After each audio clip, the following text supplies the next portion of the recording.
Hey everyone, welcome. My name is Olivia Vande, and I focus on institutions and capital markets use cases within the Avalanche ecosystem.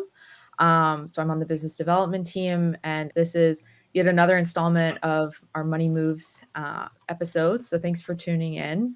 And just to set the stage for anyone who's joining for the first time, Money Moves is something we started to highlight some of the incredible protocols and partners that are building on Avalanche, but more than that, it's also meant to be an open space where anyone can ask questions and explore topics like on-chain finance, DeFi, and tokenization in a way that feels approachable and not intimidating, especially since the space can often feel very technical or full of jargon, and it's really easy to assume everyone's already up to speed. But really excited to delve into all things creator economy with CreatorFi today. And we'll be talking about on-chain finance, new underwriting models, and the real partnerships on Avalanche that are making creator funding more fair, transparent, and scalable. Yeah, awesome. Thank you. And welcome to host your first Money Move session. It's exciting to have you up here and kind of take the reins today for today's conversation. Billy, you're on the Insomnia account, right? Yes. Do you guys see me? Yes. Hear me?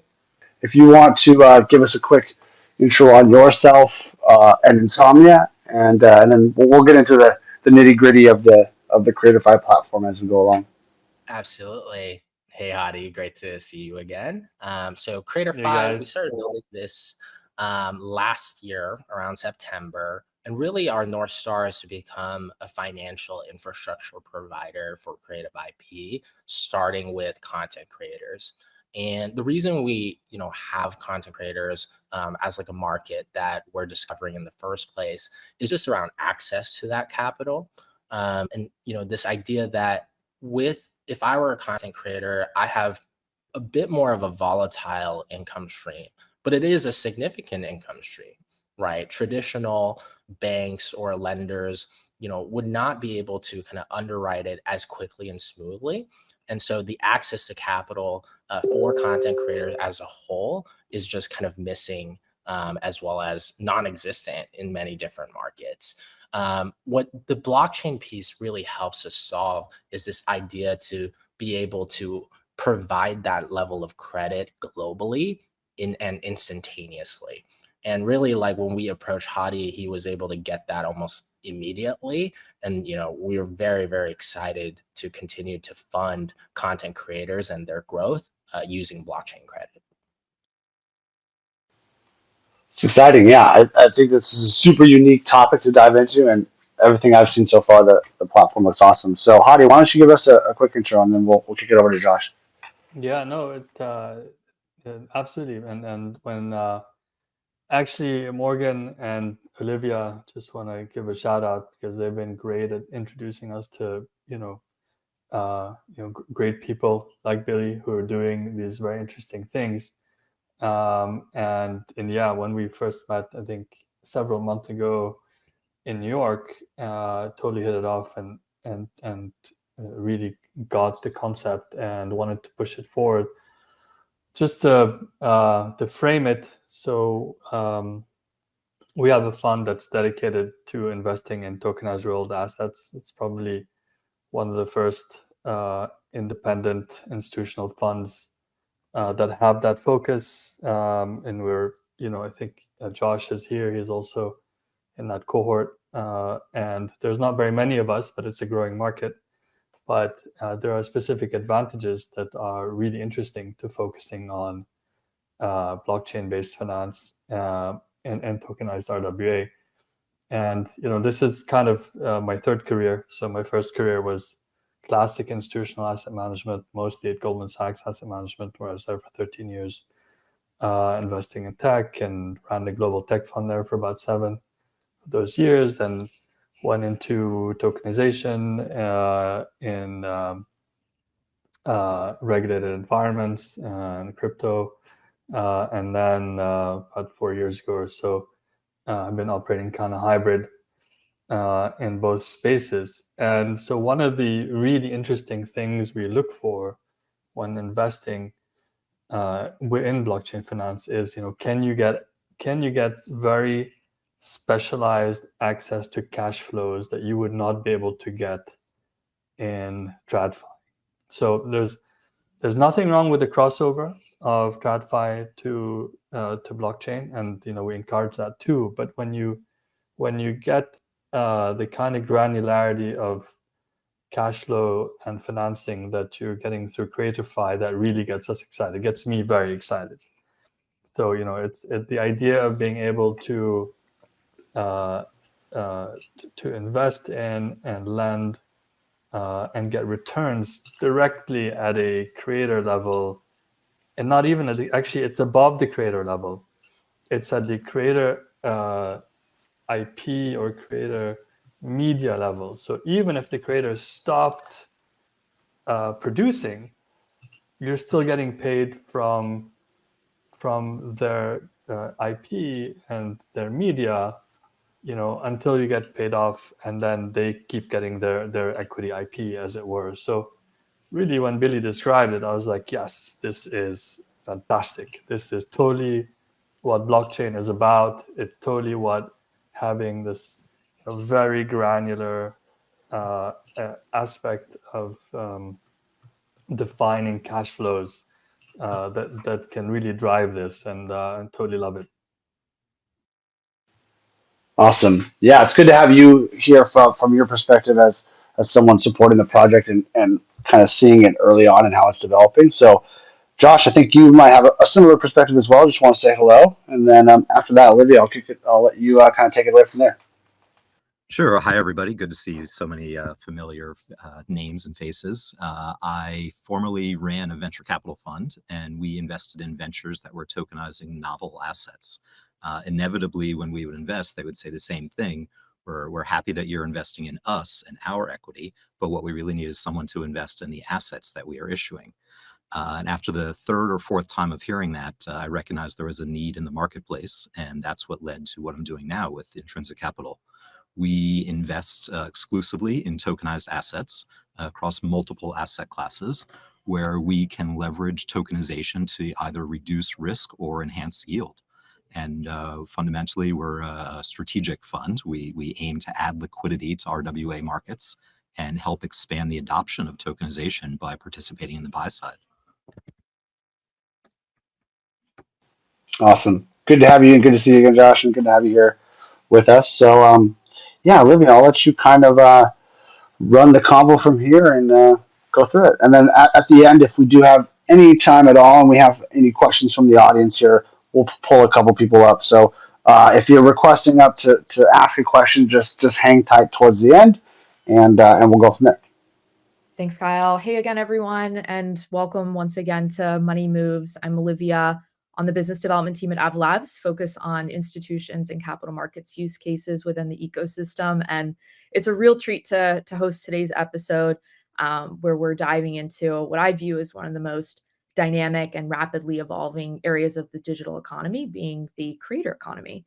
And so with our theme today of unlocking capital for the creator economy with CreatorFi, this conversation is really more about, more than just fintech. It's about rethinking how a generation of creators can access capital and grow their businesses and really access the financial tools they deserve. So with that in mind, let's jump in. To kick things off, I really want to set the macro context. The creator economy is booming, but financing, as Billy and others alluded to, remains a persistent pain point. Billy, would you give us a more in-depth, deep dive into the current state of the creator economy and why access to financing is still so difficult? And more specifically, as I know you spent a lot of time on this, why do traditional lenders continue to struggle when it comes to underwriting creator income? Absolutely. So I'll answer that backwards. I think a lot of lenders today, especially if you're thinking about like banking or private credit funds, are thinking about things in more traditional industries like auto, mortgages, right, real estate, factoring base for B2B. Our kind of opinion on this is that content creators are effectively now their own businesses. So to kind of highlight, last year alone, YouTube paid out $36 billion in earnings. The year before that, they paid out $30 billion. So it's only really going up.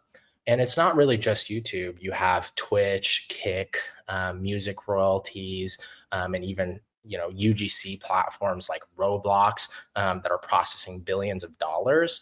But one of the things that have prevented private credit funds or traditional lenders is access to that data, right? And so really where we want to focus on is being able to make it scalable, being able to pull data directly from these platforms so that there's almost a verifiable source of truth for that lending capital, so that they know exactly what they're getting into and the underwriting is not disputable. So that's number one.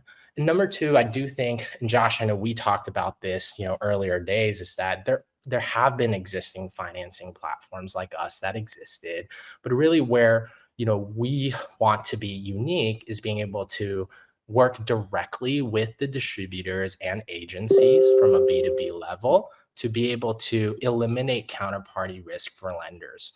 And to kind of double click into that. So traditionally, if you were lending to a content creator, you are effectively hoping that they would pay you back after YouTube pays them out, right? And which is quite frankly a bit of a risk from a lending side to get really comfortable with, because there's no guarantee that they just take that money, they understate the amount they need to report, they just go away, right? Like they run away with the funds, and the lenders are kind of left with nothing. And what we're able to do here is by partnering with agencies that are managing these accounts is go a level above, which Hadi was kind of talking about, to be able to direct the revenues directly from YouTube to the lenders without it going through the creators. And by setting up these types of structures, we're able to make sure that the flow of funds is set up in a way that lenders can actually be comfortable with. And at the end of the day, that's really what we're trying to build from a financial infrastructure perspective, is that redirection of the flow of funds so that financial providers, fund providers can get comfortable with the counterparty risk. That was a great overview, Billy. Thank you. I want to shift to the CreatorFi solution itself. Could you talk about what role, AI-powered underwriting plays in the credit decision process? Like, what are the signals you're looking at? Absolutely. And that's actually such a big and integral part of our system. So, first of all, when you're looking at content creator or artist underwriting, you're looking at the catalog. So, how big are their catalogs? What is the diversification of the catalog that they have? And it's a lot of data, right? So, every day, if you're putting out a video content, you're earning, a couple cents here, a couple cents there based on the impressions that you're getting. So being able to process all of that data is really great for machine learning use cases. And so what we're doing today is by plugging directly into YouTube, into music distribution companies, into UGC platforms like Roblox, is to be able to take the big data, be able to normalize it, be able to run kind of comparative analysis from one content creator to another, and be able to then set rates programmatically. What that allows us to do is to be able to underwrite at scale and at speed. So a lot of our competitors today would take, let's say, weeks using spreadsheets to actually get access to that data and return that type of funding offer to the creators. And we're able to do it within 24 hours. 24 hours. And I just want to add to that we're particularly excited about the AI aspect because we're also investing pretty heavily in AI, but on the investing side. So the idea is sort of I shouldn't exist as a function human wise in a few years, and we're training AI quite aggressively and shifting more and more decisions to AI. So what we're very excited about is for our AI eventually to speak to Billy's AI, and and have that conversation, at speeds that humans really cannot comprehend. And one of the really exciting things about assets being in blockchain form and token form is that machines love to talk to machines. And when the asset is digital and when the payouts are digital, then everything becomes just so much simpler for the machines. And then we just have to keep up. But, it's, that's a very exciting part for us. Yeah, thanks for your perspective there, Hadi. I'd also love to hear from you and Josh on what stood out to you about CreatorFi as compared to other models in the space. Sure, I'll jump in here. It was really the combination of things, including the asset class itself. This is effectively private credit, which is an area that we have been looking in. It's short term, less than 12 months in general. It's secured. It's the underwriting quality and scaling are very, very good, very high. And fundamentally, it's a novel asset class. And we like to encourage and find and add liquidity where we can to bring new novel asset classes to chain. And and I agree with Josh. And I would want to add something to that ages me a little bit, because I was also there in investing when sort of online media version 1 started coming out and taking share of traditional media, and we've just seen that continue and continue and continue. And it is without a doubt that creators are the sort of part of that exponential overtaking of traditional media by new media, and having the ability to access this directly at a level where your risk is not zero, but that it is much reduced because you are able to get exposure directly with the managers and at the level of YouTube or TikTok or music and IP at that level, and be able to monetize the media directly. And one of the things that I think Billy and the team do, which is great when you look at the risk metrics, is filter very aggressively in terms of having very high quality creators. But a lot of it is of the excitement also is that this is a major growth area within media, and it's extremely difficult to get access to it in TradFi without being diluted with a whole bunch of other things that are thrown into the mix when you want to buy a certain stock or a certain bond or whatever. But really being able to be super granular, working with the CreatorFi team, is just an exceptional way to get access to something that's undoubtedly like the fastest growing part of media. Yeah, agreed. And I'd love to hone in more on your point, Hadi, about blockchain infrastructure effectively de-risking investments and helping to unlock scalable returns. Billy, could you elucidate for us why it matters that this is that CreatorFi is on chain and real time for both creators, and then we can hear more from Josh and Hadi on the investor side too. Absolutely. So this is actually really interesting. So being on chain means that effectively we're able to facilitate these globally. And by nature, content creators can come from anywhere, right? So being able to use stable coins, which is our primary form of payment for creators, is actually a huge advantage in being able to make instantaneous payments to markets that might not have the greatest currencies. The second thing is that we actually have content creators that would much rather just take crypto in general than their local currencies. So if we think about YouTube paying out in their local currencies, they're almost like hedging against inflation in a way for some of these artists and content creators that are working with us. So I think those two kind of really hone in on like why content creators love using crypto in general.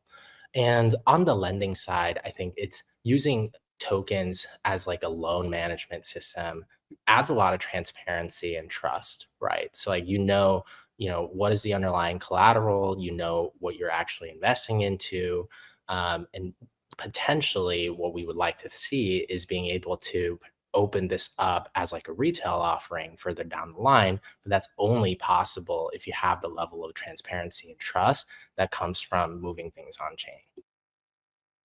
Yeah, agreed. And on your point about programmability, what are you most excited about in terms of programmability unlocking new models here, be it from instant repayment mechanics to yield splits or otherwise?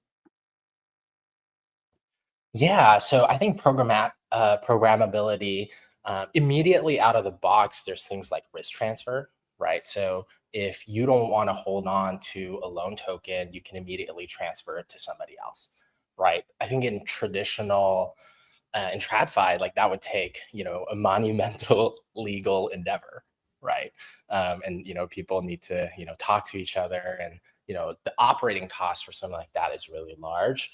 On the flip side, as we're starting to build out, being almost like the banking partner for creators, the idea is that we would also be able to offer them exposure into these types of assets, or even offer them things like staking, right? Like yield generation through their content creator accounts. So all of these things kind of combined makes it so that it's really seamless for content creators to leverage crypto. And really the truth is that they're already using it today. For sure. Thank you. And I'm going to pivot back to our investor lens here. Josh, I'd love to understand more about how in the context of CreatorFi, how does blockchain settlement improve, your diligence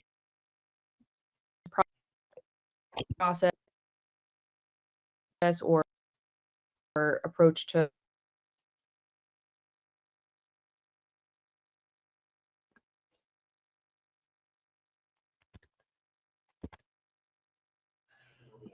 I think I'm having some minor connectivity issues, but I'll jump in case you can hear me. From an investor point of view, we like to see tokenization in general that either reduces risk or enhances yield. And from the risk reduction side, as Billy was saying before, the transparency of the data, in this case, some of the underlying loan information and repayment information. And from the yield enhancement side, tokenized assets of the blockchain really enable us to gain leverage, potentially to borrow against a holding, or often use this asset in DeFi, or just have more liquidity, something that's more productive as an asset. Yeah, great. And a follow-up question on that, like what are the risk controls that give you comfort as an investor? Is it data verifiability through these, creator platforms, or cash flow intercepts, like real-time analytics? How would you rank it? Difficult to rank, as they're all kind of important aspects, but fundamentally when we're looking at an investment, we're looking at 4 areas. One is a strong underlying asset itself. A tokenized asset's only as valuable as what's behind it. Secondly, the tokenization that actually unlocks some value.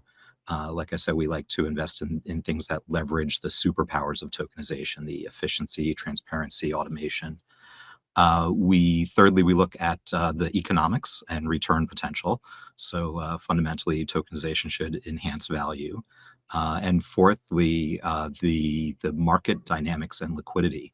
A tokenized asset without a liquid market is just an illiquid investment on a blockchain. So we prioritize assets with strong trading dynamics or scalable demand, or where our participation will help to spark some liquidity.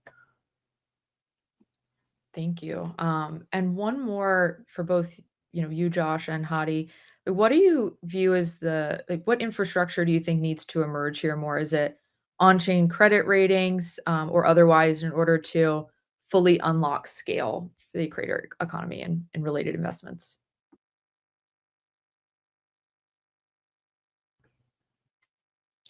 I'll jump in again with a couple of things. One, yes, the on-chain credit ratings, and there are 1 or 2 firms that we've met that are really doing this in the same way that S&P or Moody's will do ratings on debt offerings. This firm does ratings, or these firms do ratings on tokenized assets, which is good. It makes our investment decisions a lot easier and a lot speedier. And the second thing is honestly more firms like Hadi and mine, more buyers in the marketplace. Fundamentally, there are a lot of sellers, a lot of issuers, and not a lot of buyers. So we look forward to having more buyers in the marketplace to make a more active market. Yeah, no, absolutely. And by the way, I mean, we're such a small cohort that we actually call each other up and like, hey, what's going on? How can we help grow such and such a market together, which is quite cool. It's just a really nice camaraderie of it, which I appreciate very much. And I think in terms of how blockchain can help on growing the scale and the risk is, one of the major benefits of blockchain, and it's a double-edged sword, but it can be a very big positive, is that it's the immutable nature of the record. And so as a creator, as you grow, you create a record of your of how much you are generating, how much you might be borrowing and spending, how much everything is there for everyone to see and to analyze. And so whether it's a formal rating agency, or whether it's a system that a manager devises, or whether it's an ecosystem effort to rank or to generate some types of metrics, or whether it's even going all the way up to YouTube or a TikTok or other. There's the infrastructure is there such that for those creators who are willing to plug into it, they will see their cost of capital drop over time. And the better they perform, both in terms of their performance in media terms, but also in terms of their integrity in accessing finance, the lower the cost of capital will get over time. And it creates this dynamic that it can be a very direct flow between them, their managers, the CreatorFi ecosystem, and the financiers in this, and it can just success breeds success. So the more that creators see that this is possible and happening, the more they'll be tempted and to try it out. And if they try it out and they like it, they might do more of it. And something that the Billionaire team really emphasize is how much it protects your IP to access financing in this way versus what traditional venues might offer a creator. So I think it's like success breeding success. The system will weed out those people who have low integrity by increasing their cost of capital. It will encourage those who have high integrity by reducing the cost of capital. And that just accelerates the flywheel. Yeah, and Hadi, on that point about success begetting success and presumably this category growing, from a portfolio construction standpoint, how does CreatorFi fit into your broader allocation across tokenized credit and real-world assets? Like, are you viewing this as a new vertical entirely, or are you thinking of it more so as a high-yield, uncorrelated credit sleeve within your strategy? Yeah, it's a good question. I think it's there are multiple ways we slice and dice. One is that in our portfolio, at least in our core portfolio, and there are different versions coming out. In our core portfolio, we really prioritize security of principal, and so we have a spread of risk reward across the profile, from lower risk reward to something that's higher. But we and currently we're averaging close to 14% yield. and there's a spread of risk and return around that. But the way that we measure risk is not necessarily around volatility or around the correlation to interest rates or yield spreads or anything like that. We do that as part of it, but one of the things that we really try to focus on, where we have very granular access through blockchain, is specific credit and repayment risk. And so for us as a vertical, I think CreatorFi, if you look at it from a sector perspective, it's a wonderful way to get access to media.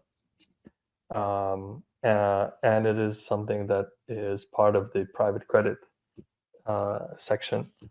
And so it ranks very highly in terms of the ability to get access to priority cash flows through blockchain. And I think that this is one of the sort of unsung values of blockchain, which I think Josh alluded to as well, which is that the idea of reducing risk, and the way I would say it is, it actually gives you, as a credit owner, a higher credit, you're higher in the credit stack than even most secured lenders, if you can get access directly to the cash flows from the source of the revenues. So essentially, if you think about it, through the blockchain system that the CreatorFi team has created, the CreatorFi,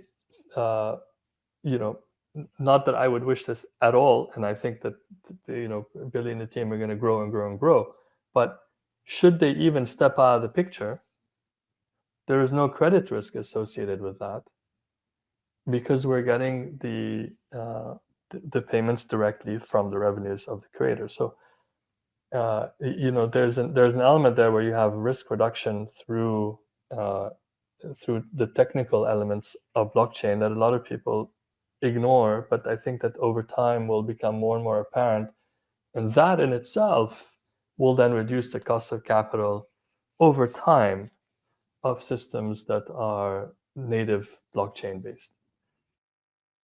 Thank you, Hadi. That was really helpful. And on your point about access, I'd like to go back to Billy and ask, how is your integration with Coinbase's developer platform off-ramp, improved user experience? I want to make sure we touch on that as well. Yeah. So what's actually really interesting, in our partnership with Coinbase, is we're leveraging two things. One is their OAuth, which is kind of just, can you connect with your Coinbase account and we will be able to pay out to your Coinbase account directly. I think that solves a few issues. One is custody. At the end of the day, CreatorFi as a platform doesn't want to be holding on to funds on behalf of users.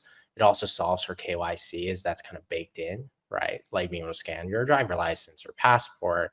All of that integration allows us to move very quickly, and also not have to worry about kind of custody and loss of funds. We're also working with kind of the CDP, which is for us a little bit more on the developer side and how we manage orchestration. So by leveraging CDP, we're actually able to keep the fund flows very secure and very safe.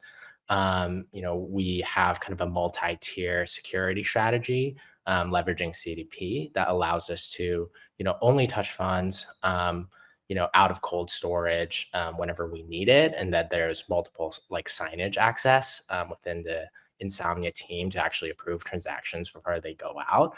All of those things are, made possible kind of out of the box with CDP. So again, we're able to move quickly and kind of spin that up in order to orchestrate the funds on behalf of creators, but also lenders. Super helpful. And then, of course, since this is a Money Moves episode for Avalanche, I have to ask, why did you choose to leverage Avalanche's tech stack? I know from the outset, I was really excited about, this joining of the minds and idea to solve this issue in the creator economy with creators being shut out of traditional financial systems. And so, figuring out how we could address this issue of banks struggling to underwrite their income and legacy deals being so often rigid, opaque, and at times extractive. So I felt like we were mutually aligned on the reasoning for putting this on-chain infrastructure, but would love to understand more about your decision-making process for leveraging Avalanche tech. Absolutely. So first of all, I just want to say that Avalanche has a great brand. It's not associated with, other types of risk, right, that other blockchains may have. I think there is, by nature, kind of an institutional branding that is really important when you're educating new users, right, on leveraging blockchain, and also something that they already know or would have heard of. So that was really important for us in the selection process. Secondary, I would say that obviously like the speed and the growth of the infra, right? So, having been an Avalanche partner from an enterprise development side previously, we're excited and have known all of the new improvements that have been coming out of the Avalanche system to make processing payments so much cheaper, and managing any type of smart contract interaction very seamless and quickly. We understand that there's also the potential to bridge into other types of L1s on the Avalanche system as we're thinking about building this business up. A lot of it is thinking about how we can leverage these asset classes in DeFi in the future, right? So also choosing like for longevity in the sense of like, is there liquidity? Is there activity in the system? And I think it was about a month ago, or maybe a couple of days ago, you guys like hit the largest transaction volume that you guys ever did. It just kind of speaks to, the amount of growth that's continuing in this ecosystem. And so kind of for all those reasons, it made it a little no-brainer for us to continue to partner, and for us to bring this type of asset class that we hope will become more institutionalized in the future onto the chain. Yeah, thanks, Billy. And one more from my side. What does scale look like to you? And could you also, just for everyone's guide, explain what EULA is exactly, and the platform that they're building with respect to being a YouTube multi-channel network, or MCN? Could you explain what EULA is, and then also where this could scale to, be it in music or other IP sectors? Absolutely. So EULA is what they call a multi-channel network. They are YouTube certified, so they have a license with YouTube to manage channels entirely on behalf of YouTube influencers. So what they're able to do is source brand sponsorships, different types of agency deals. They're able to get brands to bid directly on these YouTubers' channels, enabling them to make more on their AdSense revenue. And they also just manage like the day-to-day business operations so that content creators can focus on what they do best, which is just to create. So by partnering with them, we're effectively able to do a couple of things. One is to make sure that these content creators are continuing to push out content, right? And that's obviously really important to us because, from a cash flow and revenue generation perspective, we want to see that. And you almost have this like manager that you're able to work with to make sure that happens. From a growth perspective, what we're really excited about is underwriting different types of creative IP streams that are adjacent and controllable, similar to, EULA. So for example, we've been partnering with a company called Record Financial to kind of think about being able to do this for music IP, right? So if I have a way to change payment direction from a music distributor to the lenders, that's a huge win because again, we're able to redirect the funds so that we are eliminating counterparty risk. And setting up these B2B relationships from, a data, technical, as well as like a legal standpoint, is really the lift that we have to go through at CreatorFi. But, obviously it's very exciting because once you set up a pipeline, it flows, right? And so from a growth perspective, we're really thinking about what are the other pipelines that can be set up and how do we grow existing pipelines to make sure that these creators are, making more money as a result of getting growth capital, right? And, being able to, source brand and partnerships for them, and, potentially underwriting those revenue streams. And I think there's ways for us to grow both vertically and horizontally in that sense. All right. Sorry about that. Looks like we might have lost Olivia there. I'm not sure where her question cut off. I was waiting to see if it was just my internet. But, oh yeah, I thought it was mine. Okay. Yeah, it's all good. It's all good. I was. Yeah, if you guys want to kind of keep building off this, and I'm gonna pull up Olivia there. I do want to, just on the Avalanche side though, give just major kudos to Morgan and Olivia for just having the eye and the connectivity to connect people who are really building great stuff on Avalanche to investors like Josh and myself, and catalyzing it. And I think that's a major part of of what makes the ecosystem function so well.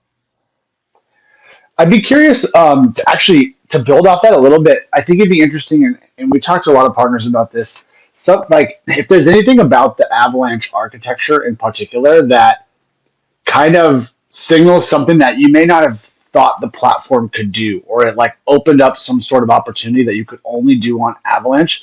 Billy, I think you mentioned a little bit the kind of the interoperability with other L1s on Avalanche that might be super creator focused, whether they're like a gaming chain or loyalty and rewards and stuff.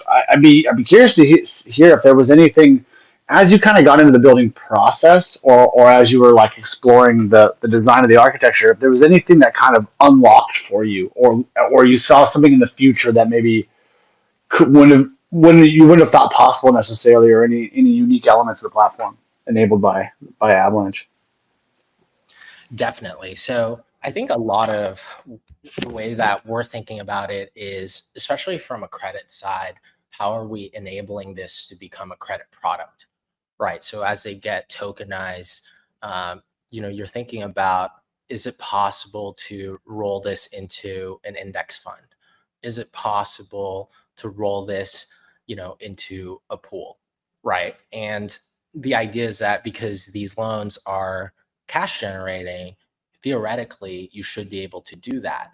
Obviously, like we're building towards that future, but I think the nature of Avalanche already working with so many existing institutional financiers, you're putting this type of asset in a place where that type of access in the future becomes natively possible. And I think that's extremely important for any type of blockchain to be able to reach the scale and size of network effects that you're able to leverage to this extent, is really, really important and exciting. Also, sorry, all my computer died, unfortunately. But I wanted to ask, and I think I was mid question. What is success for Hadi and Josh, and then also to Billy later? But what does success from an investor's perspective look like for CreatorFi 1 year from now?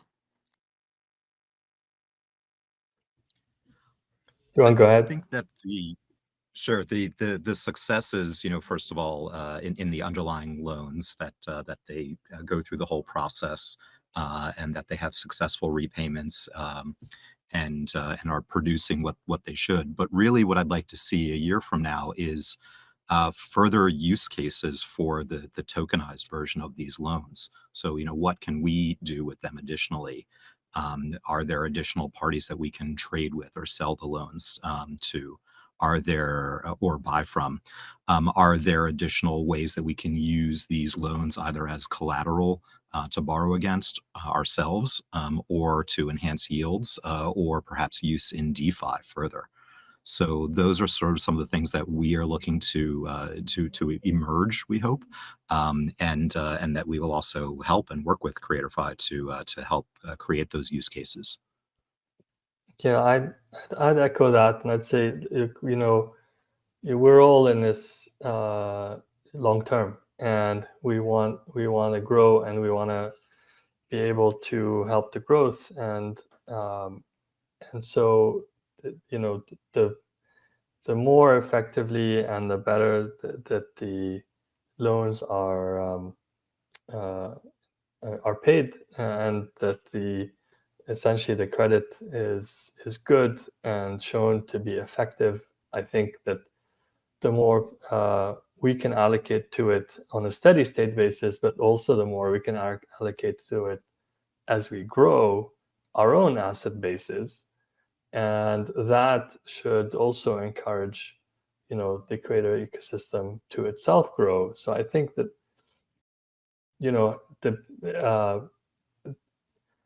and in a way, a lot of this rests with Billy and team and Eula, in the sense that the initial cohorts of creators that they enable to the system,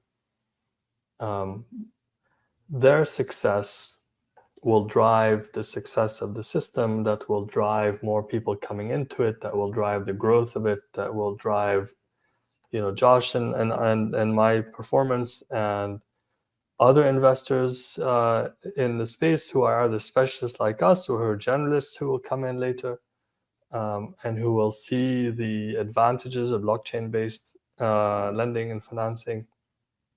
And so you really, I think what would be great to see 1 year from now is that we've just had tremendous success in the credit side of this, and the loans being paid, and on time or before, that there's no issues, that more creators are coming into it, that we're able to expand our exposure to the platform and to the asset class, and that then generates a greater amount of demand from more and more investors, and you have more liquidity into it, and that you really create a category. So I think that would be a really great thing to see.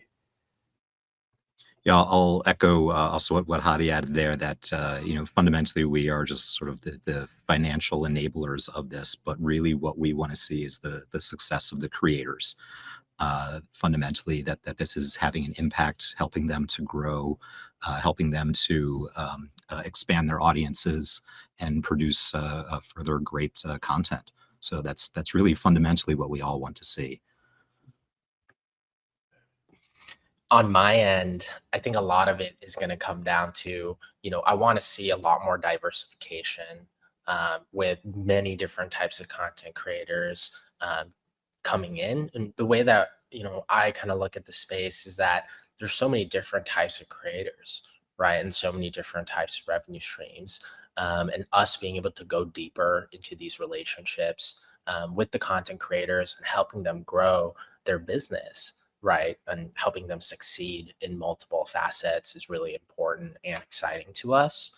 And then as we grow, thinking about additional pipelines of revenue that we can automate in the similar fashion with these types of creators will also allow us to kind of go towards that goal of creating the success on the capital front, but also on the business front for the content creators. Great, thank you. Just one more for Hadi and Josh on the DeFi angle. Like, what would be exciting DeFi and CreatorFi like crossover opportunities? Would you envision something like CreatorFi credit exposures becoming, say, composable collateral in DeFi protocols like Aave or otherwise? Like, what would that unlock for you? Yes, that's a good example of sort of making it available for that. One popular thing is looping trades, as they're called. So you can take this asset, borrow against the loan that you've already made, and reinvest those proceeds into the same thing. So thereby multiplying the return that you can get. So the availability of that means more availability of capital into this system. And that's really what one of the great things we'd like to see. Yeah, I think from our side, we're experimenting with some looping trades, but total transparency, they're not a big part of our portfolio, and in some ways, I'd rather focus on sort of one risk at a time. And you see a lot of DeFi being composed on top of treasuries, money markets, things that are provably historically very low risk. And I think that there's a reason for that, which is that when you're measuring your risk exposure, you can control for some and then take risk on the other. I think that the CreatorFi economy is sort of really just beginning, and for my side at least, even if there was no DeFi around it, for the next few months to a year, it wouldn't be anything that like I would be disappointed with, because I think that this can come once you've established the rails and really prove the system, and then DeFi will come to you in a way. So I wouldn't necessarily rush DeFi. I'm not against it, but I would really focus on the core of making this perform, and then you'll see that DeFi will come to you. Agreed. One FI at a time. Well, now that we've got a few minutes remaining, would love to invite folks up to ask any questions. Yeah. So thanks, and yeah, we got a few minutes here for one question. If you wanted to ask something about how the platform works or any questions here for the team, just hit that mic button in the bottom and request up. And I think we got time to probably bring up one or two, depending how long it takes. But yeah, any creators in the room here that want to learn more about how to get started or what this means for their own personal career, or anybody that wants to kind of know how to compose with other projects that you're working on. So hit that mic button, and then after that, we'll wrap things up. So yeah, we'll give it a second here to see if anybody wants to call things up. But in the meantime, just want to give a big shout out and thank you to our three guests here. It's been an awesome conversation. I've learned so much more about how it works and kind of all the things that this can open up and unlock for creators and their own journeys, but also just the building of this infrastructure and this model that can be scaled out into all these different and new ways, and doing it in a way that's thinking about sustainability and risk and how to make things kind of long lasting. And I always love when projects have that kind of as their North Star. So yeah, it looks like we're kind of wrapped here. Looks like everyone got their questions answered, so you guys must have been doing a good job of explaining everything. We can wrap things up and let you guys go. But any final words, Billy? I guess if you want to kind of wrap things up, and what could people look out for? Are there any places they should go right now to learn more? Any upcoming milestones you can share, and then we can close it out. Yeah, absolutely. So we just started our implementation into the music space. So don't just have to be a content creator. We also have if you're an artist, and you have the Spotify or Apple account, right? We're doing the same things. So I'm very interested to kind of talk to you and learn more about you and your needs. Follow us on Twitter so that you can kind of get the more on the ground updates. I think we should have a lot more to share in the coming months as we're continuing to build out more and more pipelines and infrastructure. And yeah, really thank you guys all for being here and listening to our story. We're very excited about the creator economy as a whole, and we think that it's only going to get bigger and bigger. Yeah, absolutely. I mean, Hadi, you mentioned earlier too, is like this is offering insight and exposure into what we all probably believe is the fastest growing sector of media, and to bring in kind of really solid financial infrastructure behind it it's a big move. So excited to see where you guys take this. Excited to see the progress, and we'll check in a few months and bring you guys back on and talk through it. So yeah, thank you, Olivia. Olivia did a great job kind of hosting and taking us into the next phase of Money Moves, which is going to be an ongoing series. We'll probably do this once or twice a month and just talk through what's happening in the tokenization space and the ways that finance is coming on chain. So more to come. Thank you guys all for joining, and stay tuned for more. And we got more live streams and stuff coming up this week. So see you all next time.